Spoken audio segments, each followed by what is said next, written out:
Alright folks, hello and welcome back to Downstage Gaming. I'm your host Josh, and this is part 17 of our Let's Play of the Letter.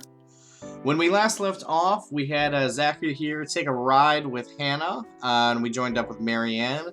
We were attempting to show Hannah our quote-unquote evidence, these sort of weird pictures of her and the fact that we think that something bad is going to happen, that this is something that needs to be concerned about. And before we got there, we had, some nice chats with Marianne and Hannah. We found out that Hannah is indeed pregnant. And then we, at the very end, decided to show the pictures, and they just did not believe us at all. Excuse me. So, that did not go super well. So now, in sort of the despair of that, Zachary was trying to think of, well, who will believe me? And I think he's found his answer, so here we go. As it turns out, I do have another choice. I'm not a religious person. I won't identify myself as such. Or rather, I can't. Sure, my grandparents didn't have to force me to go weekly. I'd happily join them. In fact, most of my childhood Sundays have been spent attending service. It's simply that, as you get older, the more experiences you get, forming your own beliefs on these things becomes easier, for the lack of a better word. And at one point, it just stops. That kind of thing. Nevertheless, I hold no disdain for it. Sometimes it does help. When things are really, really bad, when the dreams won't stay where they should be, talking does, a bit. It's also a good thing Father Norman's, well, he's not completely the pious man you'd typically expect. My unlikely friendship only probably happened because he's the kind of guy who's cool with the young ones, as he so aptly puts it. I don't know, this is sounding like every religious leader I've ever known. And he is, surprisingly. It makes him easy to approach. Maybe he has something to say about the photos as well. It won't hurt since I've already gone ahead and went to Ansem. At daybreak, on my bike. At the very least, I know I won't get shouted at by whoever answers the door. Unless someone does that inside a church. I highly doubt it. Despite its age, the Luxborn Church is a thing of wonder in itself, with its highly vaulted ceilings and intricate stained glass windows. Yeah, I've never really known a church with a giant swinging chandelier, but here we are. One of the many gifts the Ermengarde family donated to the community in its early days. Or so I heard from Rebecca. She mentioned this once, although most of it flew over my head then. At this time of the day, the church is mostly empty, save for a few visitors and ushers shuffling about, some muttering their prayers under their breath. The scene of burning candles and incense permeate the air, giving the place a general feeling of reverence. Pretty welcoming, all in all. Even so, I keep the noise my treads make to a minimum. Disturbing the quiet feels like a sin alone. An usher points me to a pew in front of the altar when asked where Father Norman prays. He mentions something about the good priest not being in good health. Yeah, because if we remember correctly, the priest was, invited to the mansion or something and in Hannah's chapter and, wasn't able to come for some reason. Ever since he was asked by a couple to bless their new home before moving in. Oh, this is what it is. Oh, interesting. That's right. So we didn't use the priest as Isabella. Hannah asked the priest to come and bless the house. Okay, and so maybe that has brought some bad things to our friend the priest. This is the first time in days he's left his room. No surprise there, with the weird heat lately, even Rebecca caught something. Nervous little chap, the kid. Nevertheless, he leads me close to the foot of the dais, with a reminder not to stay too long before walking off. Seconds later, Father shifts and stands. He doesn't seem to have noticed me, and I have to give him a little tap on the shoulder. When he looks, though, to say he's surprised is an understatement. Stay away. Uh-oh. Okay. His voice comes out in a whisper, almost inaudible in the hush, a quiet restraint and deference to where we both are standing. But the tremor is there. He focuses on me with wide, bulging eyes, copious amounts of sweat appearing on his forehead, despite the relative coolness of the place. Father Norman? Keep your distance. You got the ghoul. You got a case of the ghouls. Hey, it's me, Zach, remember? Stay away, don't come near me. So I wonder, is this happened because Zachary is cursed? Because Zachary's seen the letter? It must be the fever talking, or whatever he's caught. It has to be. I don't recall ever doing anything for him to drive me away like this. In all the years I've known him, he's been nothing but polite, nothing but accepting of people, regardless of beliefs or status in life. For words akin to a threat to come out of him, it's simply beyond unimaginable. Go back to where you came from. Leave. Father, what did I do? Leave now. I extend a hand to his shoulder, meant to be reassuring. But he recoils, his ankle catching on the edge of the dais as he backs away. His shout when I attempt to reach out again echoes throughout the entire hall, catching the attention of the few people inside. I try to keep a level tone, but with these strangers' eyes trained on us, panic starts to weave its way into me. Stay away, demon. Go back to the hell you came from. Oh, poor Zack. Father, it's okay. I only came here for some pictures I thought looked odd. I figured you might know something. From my pocket, I fish out the photos and try to hand it to him. Oh, Zack, this was not this... Instead, he strikes my wrist away, almost like an accusation, and sends the photographs fluttering uselessly to the floor. Helplessly, I can only watch as he curls into himself on the ground, a sad, blubbering mess whimpering to himself. He tips his head forward and begins rocking, his hands clapped over his ears. That accursed spirit, so full of anger and pain. All those horrible things I've seen.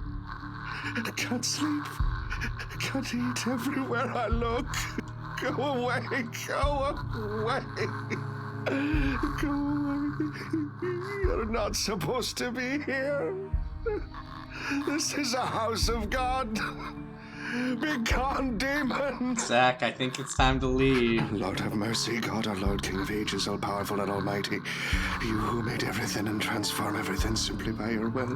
Be careful, Father Norman. The last time I heard someone make a prayer, this thing killed them. But you didn't fail a quick time event, so I suppose there's that. Alright, well, let's take a look at our fun picture we got here. Okay. A number of people have moved closer, mostly just to gawk. Thankfully, as if to save him from being an utter spectacle, two ushers come out, taking him away. One of them, the kid from earlier, shoots me an apologetic look. Well, at least they're not, like, assuming that I did this. I can't even return it to him. Anxiety is a powerful thing, a firm little notion that clings, eats, and consumes you. I can still hear his prayers even as they drag him away. May he keep at bay and vanquish every evil power, every poison or malice invoked against us by corrupt and envious people. Then under the protection of your authority may we sing in gratitude. It rings, hums in me as I am left to pick up the pieces of this chaos. Back to square one we go. If there is salvation in this, I hope we find it soon. Well, this day was a major bust. I mean, again, we didn't have great evidence. Like we were working with very little, but boy, did we not succeed in a single thing, seemingly. The moon is well into the night sky by the time I make it back home. My heavy treads and the sound of traffic outside echoing in my ears, filling the empty room with some semblance of life. Nana would scold me if she ever hears me walk like that, but after today, I really can't give a damn about everything. The mattress creaks under my weight as I unceremoniously flop down on it, and I find myself looking at the paper under my grip. Oh, as promised, Miss Wright had my bike delivered back to my apartment. Found it parked in the rack downstairs with an invitation and a note tacked to it, in fact. Be there, it said. If only it were that easy, but it'll give me a chance to talk to her. About that thing in their house. See, that is one of the things that I thought was interesting, is that, like, so we've done Hannah's chapter before, and we know an event that occurs between Hannah and Zack in the future, but did they just, like, cut out any part that would be affected by the choices that I've made here with Zack, where, like, now during that day they're also going to talk about something else? I don't know, I'm curious, we'll see. With a sigh, I let my hand fall to the side of the bed, along with the invitation. I'll think about it tomorrow, when my head ain't muddled with thoughts of a headless woman and the haunting smiles of a ghost. Belatedly, it occurs to me I haven't eaten anything since I left this morning, yeah. And an empty, gnawing ache makes itself known, but I can't bring myself to stand up. Today was a complete waste of time, and frankly, a disappointment. Well, I'm glad we agree. I don't like this. The lack of certainty, the disquiet, the lack of stable ground to stand on, the part where I do not know what will come tomorrow. Ever since that damned letter, everything has been thrown out of the loop. I wish everything stayed the same. Routine would have been easier to make sense of than this. Closing my eyes to let the noise from the streets below lull me to sleep. At the very least, that's the one thing that hasn't changed. Well, don't... Okay, I was gonna say, don't say that, because... Oh, yep. Bad dreams, they're always here. The melody carries into the hall long before I cross the threshold. Solemn, but gentle and soothing. I'm a reminder of what home is. Pa's firm but meaningful gaze, Ma's wistful wishes, the warm rays filtering through the eaves at sunset, the distinct smell of wet earth and leaves after a long day's rain, and our room. The room. Ma and Pa's pride and joy. A place where we were once promised several springs ago.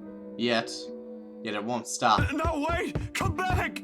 I'll be good this time! Please don't leave! Please stay! The floorboards are cold under my feet, more than it usually is. The walls more forbidding than what I'm used to. Farther and farther the room goes. Ma singing ceases, and Pa... I can't hear Pa.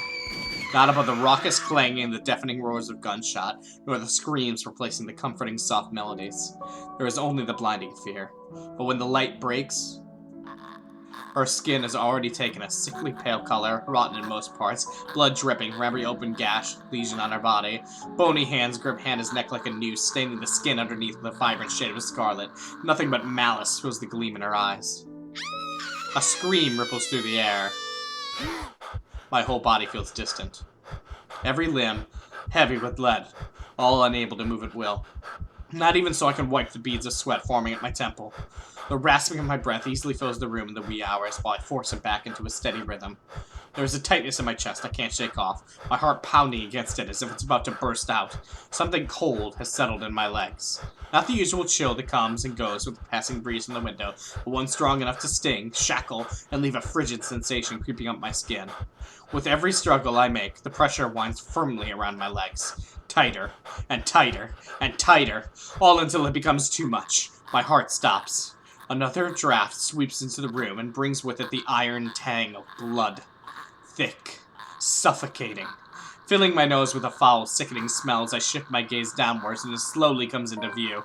Mouth stretched in a hideous smile and eyes brimming with nothing but madness. The stench of gore taints the air around me and I can't look away. From it, her, from the terror and death that her uncanny, twisted features alone scream. I try to open my mouth to shout, to ask for any help, but my voice has left my body altogether. All I have is the painful realization that no kind of plea will ever save me from her. Then suddenly, the bed dips. Oh, that was all very fun. We all had a good time there. The brutal plunge back into myself jerks me awake. There is no ear-splitting scream, no wild thrashing of limbs, just a painful, constricting awareness that something has wound itself tightly around my neck. I waste no time pulling it, blanket, away, but allow myself a few minutes to steady my breathing before getting off the bed. Inhale. Hold. Exhale. 1 step, 2 steps, 3. But the dreams have gotten worse. Ever since 2 days ago, no longer are they the small, cursory flashes that I'm used to, but vivid ones that linger. I can still feel the blood in my hands, the putrid smell of rotting flesh, the sickening crunch of bones breaking with every movement, and our cold, chilling eyes as they bore into me. I draw in one long, ragged breath, and before I know it, I'm walking out the door. Even in the waking world, it reeks. Well, I'm pretty worried about our good friend Zach at this point. A bench on the park is far from the most private place for thoughts in Luxborn, considering its location at the heart of a bustling city. But in the early hours of the morning, it provides enough peace and quiet for any poor, problematic soul who happens to wander here. The city is just waking up, a little later than usual. But knowing what day it is, one can't fault it for being a little tardy just this once. Yet neither the pleasant morning chill nor the soft twittering of birds does anything to banish the images. Every single one has rooted itself in my head. Its claws digging deep in what is no longer a safe place to hide in. London Bridge is falling down, Yeah. falling down. Uh-huh. London Bridge is falling down, my fair lady. Take a key and lock him up. I'm sorry, lock I'm him just up, jamming. Lock him up. Take a key and lock him up, my fair lady. It used to be easy, finding some pretense of peace under the guise of sheer optimism, following regular routine. Now I don't know what to make of it. Sometimes it's easier to run, Take easier a to key hide and when lock everything's him falling up, apart. lock That him way. up, Hey, can you be lock quiet? him up. Take a key Excuse and me. lock him up, I'm my trying to narrate. fair lady. That way you don't have to be the first to witness it when it London does. Bridge is It worked when falling things down, went bad with the movie, falling after down, all. falling It also down. worked when Ma and Pa London were taken Bridge is from us. falling down, Though the sentiment's a my little fair hypocritical when you lady. think about my little talk with Take a Miss Wright the key other and day. lock him up, But that's lock just how it him up, is. lock Maybe it him really up. is better if I Take a- just... Hey, mister. Oh, hi! I was not expecting a young child. The tiny voice gives me a pause. When I look up, a little girl, maybe about 6 or 7, is peering at me. Okay, wait. Okay. This might be a wild guess. But, perhaps this is, I don't remember her name, but the goddaughter of, Hannah and Luke. That's my guess. When I look up, a little girl, maybe about 6 or 7, is peering at me. 2 wide eyes overflowing with what can only be the natural curiosity one typically sees in children. I vaguely note the St. Goretti uniform she's wearing before returning her greeting. Hey, kid. Kylie. Is that the name? I think that's the name. Pretty sure that's the my name? name. Mama said it's rude not to call people by their name. Yeah, I think this is the one. She then flops down on the empty space beside me. Her little legs, still too short to touch the ground, swings in tune with a song she hums under her breath. I don't mind kids. Nana would often invite the ones in our old neighborhood to give them treats. Of course, by then, Sis and I were both too old to play with them, but you get used to the commotion eventually. It's not completely as unpleasant as most people would imply. Kylie seems to be a well-behaved kid anyway. Oh, sorry. Somewhat surprising, given their parentage. Nice to meet you, Kylie. Is Mama here? No, but my big brother's with me. He's taking pictures with his camera over there. She points to the far end of the park, the one closest to the street where a kid is taking shots of something above him. It doesn't look to be birds because all there is on the side of the park are I buildings. don't see what's so interesting with the tip of a building, though. I'd take pictures of dogs if I were him. They're cute. Kylie, I'm 100% with Do you. you have a camera too, mister? Yeah, let's take some pics of some pups, you know? Yeah, I'm actually a photographer. Mama said I'm too young to get a camera. I'm sure your mama will eventually give you one. But you gotta be real good to Santa. Won't you be late for school like this? Big brother will get us there on time. Rowan promised Papa. We aren't going to be late. It's sports day. So it's not good if you keep looking like that today. If it ends up raining and we lose, it's your fault. Wow. All right, I'll try not to upset the clouds today, kid. Is it because you're sick, mister? Before I know it, a smile is spread over my face. They say kids ask the toughest questions sometimes, and they sure do with how sincere Kylie looks. Lying feels like doing her a huge disservice. No, not sick. Just having a very, very bad day. Sort of a bad week, really. Why is that? Is that like when my big brother ate all of my pudding? He did that once and then cried. It wasn't very nice of him. Yeah, I think so. Yeah, sort of the, you know, they ate the normal pudding, the pudding of normalcy. You see, there's this mean girl. She's giving my friends and I a lot of trouble. Hard to keep up when things are like that, you know? Especially when you can't do anything. It's kind of scary. Makes you wish things will just stay as peaceful as they used to be. Maybe she just wants to be friends with you? I highly doubt that. I don't know. It's possible. She already hurt one of my friends. What if she's just sad? Or maybe she just wants help. That's what happened with Melody. I let her borrow my crayon when she left hers. Now we're playmates. It's not really the same thing, Kylie. What she did, they're pretty bad things. I still think there's another reason. I mean, there almost certainly is, Kylie, but we haven't gotten to that stage of the mystery yet. Did you try talking to her? That's what Mama said I should do. I don't think that'll work either. You haven't even tried yet. You sound like Rowan. I mean, Zach, Kylie's You're right. just scared, mister. You're right. That strikes a chord. Maybe it's the honesty in her tone or simply the truth in the words itself. I don't know why, but I can't help it. I laugh. Loud enough to disturb an elderly couple taking a leisure walk Why are nearby. you laughing? That's nothing. You're a really smart kid, you know that? Yeah, despite your weird blue hair. That's what I've been doing, ain't it? Go full speed ahead, then backtrack when the going gets tough. Stay in my safe zone because that's what I know. Once Dr. Navarro said, I should be the first one willing to deal with my problems before anyone else. I didn't show up on our next appointment after that. But he's right. Though I hate to admit it, knowing what I've seen, Kid makes a good point too. I'm still caught up thinking there might not be a way out. Maybe there isn't, or maybe there is, but that doesn't mean I should just leave it up to fate. You better get to school, though, or you'll miss sports day. You sure to win yourself some awards, alright? Alright. Can I show it to you when I do? That can cheer people up, right? Yeah, we'll definitely meet again. In the distance, her brother calls for her, and I think that's a sign to leave. Got things to do, to face. The first few steps, they say. Nah, I'm good now, I think. Thanks to you. Besides, Mister needs to go. But you should show it to Mama and Papa. I'm sure they'll be proud of you, Kylie. I will. Thanks, mister. Bye. See ya. Give her a little pat in the head before heading my way. I mean, maybe that's not, because I don't remember them ever saying that their goddaughter had a brother. But who knows? We'll probably find out at some point. Again, I wish I could remember what they said the name of their goddaughter was. I cannot. A small gesture of thanks from a stranger she didn't know she might have helped. She may not understand it now, even though at such a young age she's already has this understanding of things. But maybe when she's older, when the world no longer seems too big for But her. aren't you going to help me, mister? Well, With what? confused, I glanced back. Yeah, I was worried when that happened. Oh, God, what?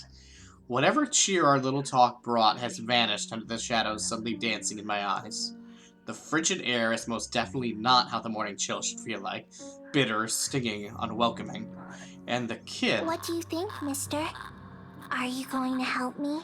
So are you possessed? Or is this like a different form? Or what on earth? Leave us alone! What did we do to you? The response never comes, however. Because when I blinked, gone. Hello? Mister? Are you okay? For several passing seconds, I let my stare linger on her face, waiting for any sign of another change. But all that remains in there is the carefree smile of a child. None of the spite, none of the cold, bloody smile. Nothing, huh? I really need to go, Kylie. It was nice meeting you. See you again, mister! I break into a run. I don't look back, not even as I bump into a couple of passers-by as soon as I'm out of the busy streets. Going insane. This is what it is. And if we don't do something soon, we all will be. Huh. I mean, obviously the initial letter... Okay, so we did move a little forward in time. And is this during the... Hannah called Rebecca Gale. Somebody catch up with an old friend. Oh, so this is after the party. Okay. So this is post-party. This is the day that we ended Hannah's stuff. Interesting. Okay. Yeah, because I mean, obviously the letter, you know, beyond the stupid chain letter bit at the bottom, all it says is "help me." So clearly the spirit does want something from these people. It's just not clear what it is yet. The tremors follow me even as I get home. I had hoped a little stroll around the block for a few hours would help. Instead, I'm assaulted with more images of her. Her smile, the loathing in her eyes, the stench of gore, the horrid crunch that comes with every movement she makes. Even old memories have been sullied by her, and Ma's song no longer sounds as sweet as meant to be. In the end, all I got is a sinking feeling I will never be rid of her image, and another ridiculous idea that may or may not even work. The sun is already hanging low on the horizon when I make it back. And for the first time, coming home feels more like a chore. Only, I didn't arrive to an empty room. Because as soon as I open the door, I'm greeted by none other than... Sup, Z-Man? I told you we should have called him before going here. That's fine. What's up, you two? It's been a while. It's Ashton I see first, sitting comfortably on my couch, munching on a bag of chips with both feet propped atop the table. What a terrible friend. What a terrible friend. Whatever proverbial stone has made a home at the pit of my stomach automatically flies right out the window at the sight of him. But before any exasperation can set in, my attention is taken by the other occupant in the room. Isabella perches on the only other chair in the room, attempting to make herself smaller, it seems, for how closely she's hugging her arms against her. Nevertheless, she gives me a small smile when she notices my stare. Yet somehow, there ain't any warmth in it like it's supposed to Hey, have. Zach. Sorry we just barged in here. Ash was. Relax. Z-Man gave me a copy of the key himself. Yeah, and I'm sure he said that you could just, put your feet up anywhere. Only after you broke the 13th one. I can't keep replacing them every time you think it'd be a good idea to break into my apartment. And stop calling me Z-Man. He has asked multiple times, Ash. It's I didn't really break rude. anything this time. Ash, just because I gave you a key doesn't mean you can just stroll in here whenever you want to. And hey, is that my... Ash smirks at me because, of course, he has the gall to smirk, knowing what he did. He pops in what's very like the last piece of chip into his mouth and folds the wrapper neatly on the table before throwing it in the nearby trash. From her chair, Isabella shoots me an apologetic smile as soon as the foil hits the waste bin with a dull thunk. Common sense dictates that I should be angry, but after everything, having something normal play out in front of me, no matter how childish their antics can get, I can't bring myself to muster even a tidbit of it. Behind me, the television starts blaring the music for the end credits of a movie. They have likely been waiting for a while if Ash has gotten impatient enough to rummage through my cupboards and watch something. Of course he eats all of it. You know, I was saving that for the weekend. Those were the weekend chips, Ash. Did you at least share some with Bella? Don't worry about it. I'm good, Zach. Really? It's free food, you know? What was that you usually say? You don't say no to free food? What happened? No, I'm just not hungry. Are we finally gonna get into this with Isabella? I really would like to. Ash only shrugs at the question in my eyes. I can't be the only one who finds this vibe she's giving off to be odd. The guy has no doubt already caught wind of it. Aye. But if you want something, just say so. I've got a fully restocked pantry right here at your disposal. Still not a 5-star level thing, but for an empty stomach, it'd do. It's at least 3.5 stars. Just say the word. Thanks, Zach. Maybe next time. Food is not really what we came here for. So what did we come here for? Ash, he's the one who... She casts a brief glance at Ash, and in an instant he sits up. Every trace of amusement is gone from his face as he clasps his hands in front of him and leans forward. Alright, here we go. A minuscule gesture meant to ease, yet the grim expression on him tells a different story altogether. All right, you two, what's this about? I don't like those looks. I want to get into it. Let's do this. A short but tense pause follows. They're both stalling. Under normal circumstance, I'd wait. With these two, the more you force it, the more they'll clamp down on it. But as a handful of seconds continue to supply, the unsettling feeling in me also grows with it. Soon, it turns into impatience. Before I can demand a response, though, one of them finally speaks up. It is Isabella who breaks it We first. just thought we should check on you. After what happened to Rose, Please don't tell me something happened again. No, nothing. None so far, and we're keeping it that way as much as possible. Ash, it's not that easy. This isn't some... We don't know that. Let me... The bitter frustration in his tone is impossible to miss, but he catches it as soon as Isabella draws back.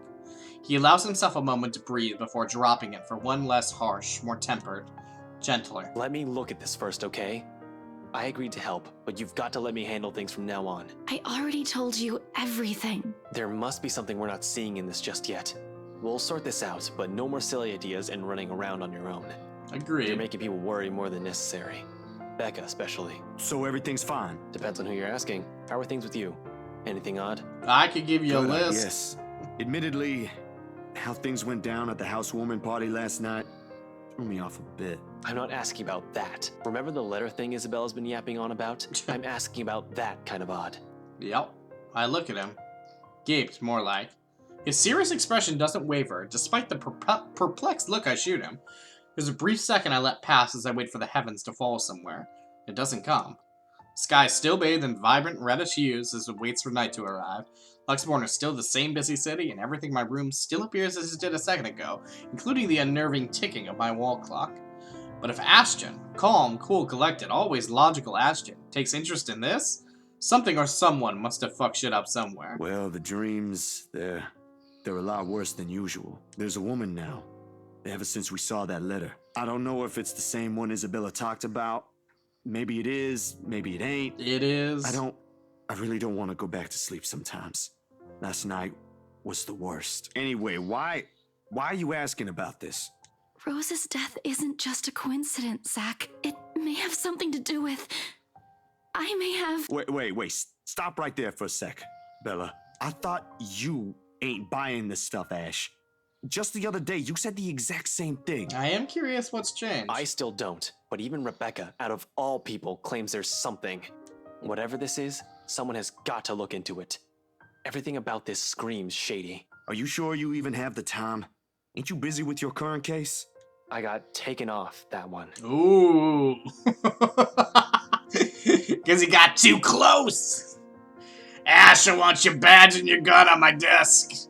You didn't say you were taken off your case. I just got the news this morning. Apparently, the higher-ups think I'm doing a horrendous job at it.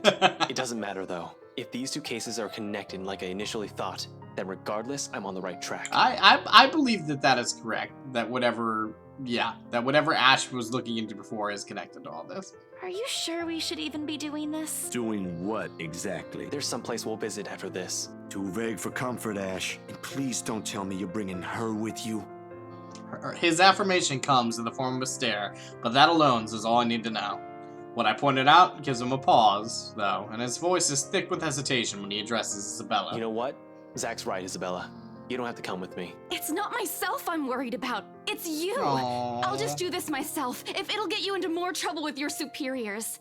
At least I can make up an excuse why I need to be there. Don't be ridiculous. You're not walking in there without me.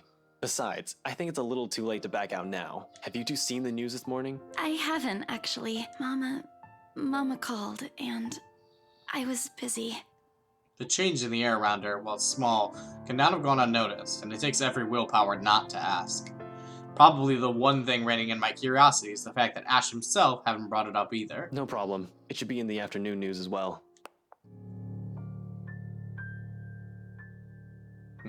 Okay, so I don't think we know this person. He grabs the remote and cycles through numerous channels until he gets to a news report, but another guy who has been found dead in the early hours of the morning today. Burned alive this time. Oddly, no fire has spread, and whatever damage has been contained within the place, the body was found. The room itself, however, has been completely vandalized. Help me. Help me. Help me. Another murder, the authorities claimed. Isabella and I knew better. None of us shifts even after the report ends, but the room has suddenly felt stifling. Ashton's eyes have gone hooded with what appears to be restrained anger, and the remote in his hands creak mildly under his grip. The stone is back in my stomach, a tiny little thing gripping my insides, growing with every passing second as the dread sinks in. The thick of it, Isabella's voice is the one thing that breaks the hush. A small, weak thing on its own that wavers unevenly between words, but every syllable heavy with meaning. This is because of that thing, isn't it? I did this somehow. Isabella, you can't blame yourself. When it fades, all that's left in the air is her doubt and fear, while all we can do is to cope. Is there something I can say to make her feel better? Yeah, what? Yes! Yes! We can still fix this. Staying silent, no. We can still It ain't fix too this. late. We could still fix this. There's 3 of us here. Yeah, I mean, I don't see any reason why that wouldn't be positive for everyone, but it ain't too late, yeah. 4 if you count Rebecca. No, she's staying away from this. Yeah, we really have not seen Becca in quite some time. I mean, we had the thing at the party with Hannah, but other than that.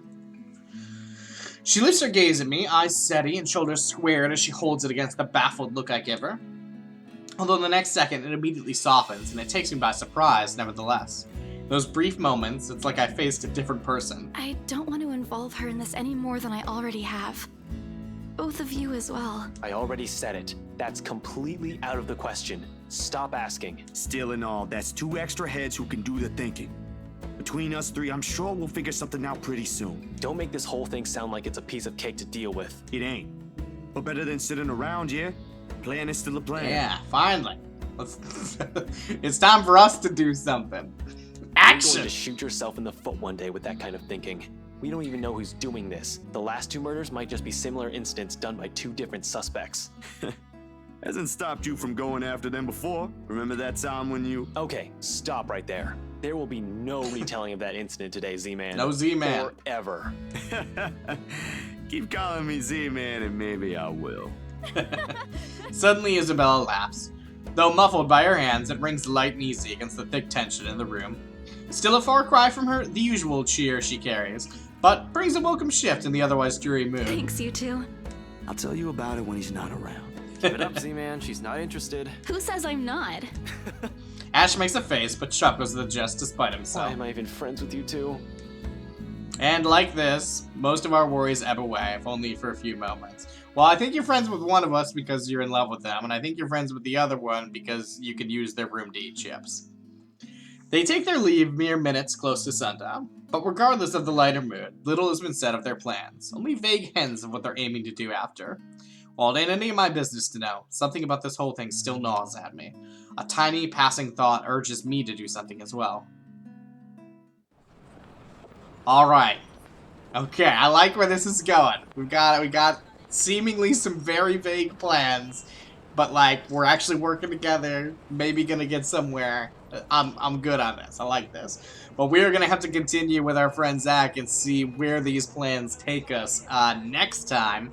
Until then, this has been Downstage Gaming. I've been your host, Josh, and I will see you next time.